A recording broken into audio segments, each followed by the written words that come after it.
Good afternoon, dear friends. Hamid, thank you for your powerful and moving words, as always. And thank you for your ceaseless work and devotion to justice and to the truth.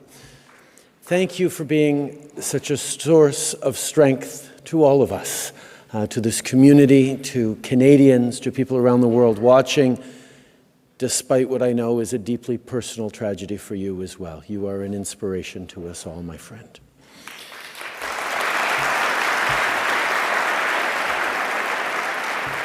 And thank you to the families of the victims of Ps752 for having us here today.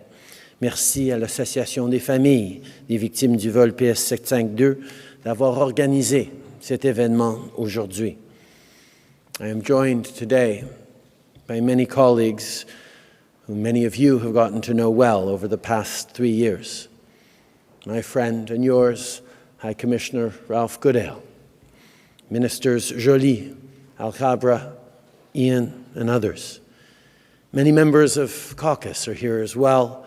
I want to make special mention of Ali Assasi, who is a strong voice in Parliament for the Iranian Canadian community and whose riding we are currently in.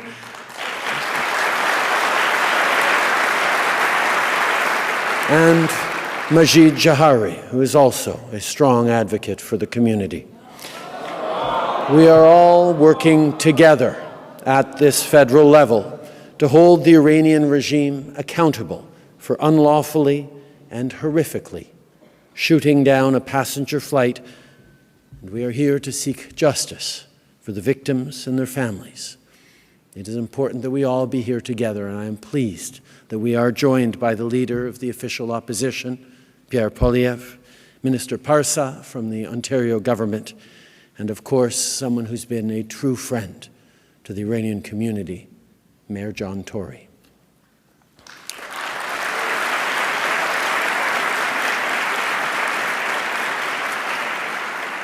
Aujourd'hui, en cette deuxième journée nationale de commémoration des victimes de catastrophes aériennes, on est réunis pour se souvenir des personnes qu'on a perdues suite à ces tragédies. On se souvient des passagers du vol 1363 d'Air Ontario, du vol 302 d'Ethiopian Airlines, du vol 182 d'Air India et du vol 752 de la Ukraine International Airlines. 3 years ago, Toronto-bound Flight PS752 was shot down by Iranian missiles. With it, 176 souls were lost. People you loved, people you grieve for every day. On Friday, I spoke with some families of some surviving families. Beheshte lost her daughter, Bahare Karami, who was moving to Canada because of the challenges she faced as a woman in Iran. Merzad, my friend, a single father, lost his only son, Arad. He was 17 years old. Ali Dad lost his brother Ardalan, his nephew Kamyar, and his sister-in-law Nilufar. Ali Dad joined our call on Friday from where he lives in Australia, where it was 3 in the morning. It was a reminder that the downing of PS752 is not just a Canadian tragedy, although we have mourned it across this country as a Canadian tragedy. The people around the world, yes, of course, in Iran, but also in countries far and wide, where this extraordinary community has not just set down roots, but contributed to the societies and the communities in which they contribute. People around the world feel this loss every single day. For victims' family members who want to be together in Canada, we have opened a pathway to permanent residency that will reunite grieving relatives so you can support each other. This tragedy happened because of the Iranian regime's heinous disregard for human life. Your grief has been compounded by their refusal to be held accountable. Nothing will ever bring your loved ones back. But when you lose someone so senselessly, finding justice is a part of mourning. We need closure in order to heal. And Iran's refusal to be held accountable is denying you that. Well said. 2 weeks ago, one of the things that Canadians saw through this tragedy, and people around the world have discovered through the extraordinary diaspora communities in their countries, in their cities, in their towns, is that the Islamic Republic is not representative and is not indicative of the extraordinary, wonderful, warm, brilliant people of Iran, who deserve so much better.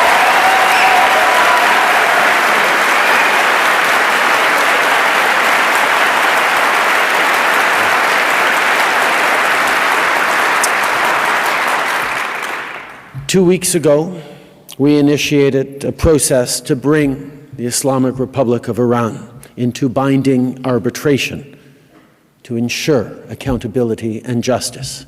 We worked alongside the UK, Sweden, and of course, Ukraine, who are dealing with the horrific invasion by Russia, supported and aided by the Islamic Republic of Iran.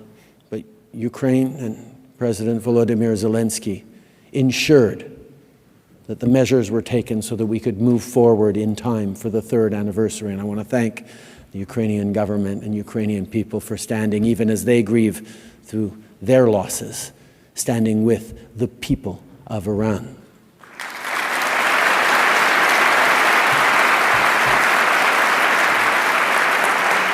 And of course, if the Iranian regime does not comply within 6 months with this binding arbitration, we will take the next steps and move to the International Court of Justice, where there will be accountability.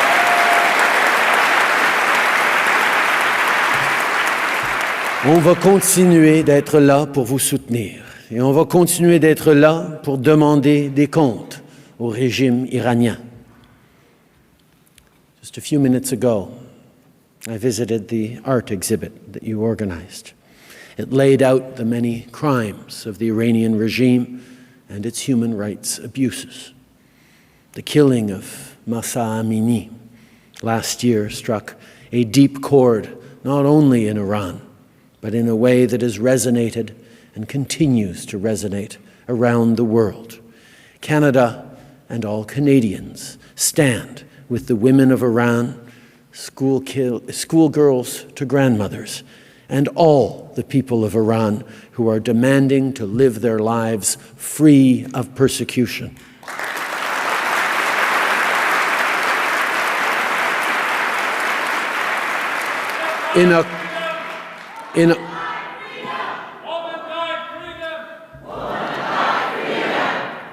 Zan, Zindagi, Azadim.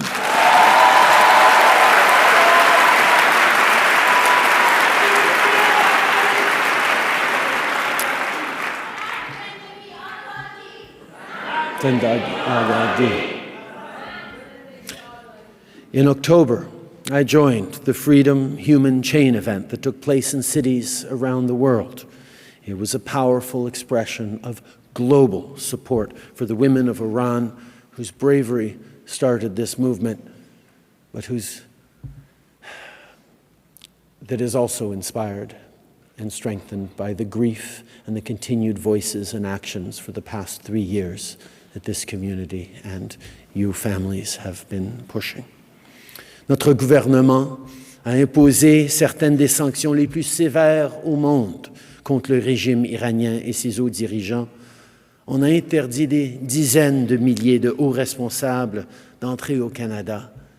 We have permanently and forever banned leaders from Iran from ever being able to take safe haven in Canada, and we will continue to stand and look for even more to do to ensure that this brutal, murderous regime is held fully to account.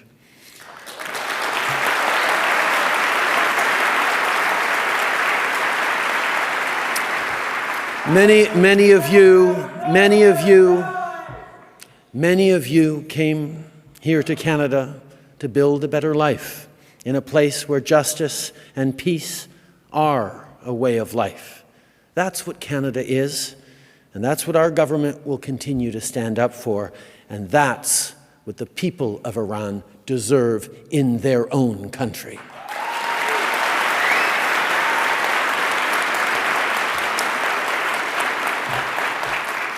After this memorial, many of us will go to a vigil across the street. Vigils are being held tonight across Canada, in Vancouver, Nanaimo, Calgary, Edmonton, Regina, Saskatoon, Winnipeg, Ottawa, London, Sudbury, Montreal, and St. John's.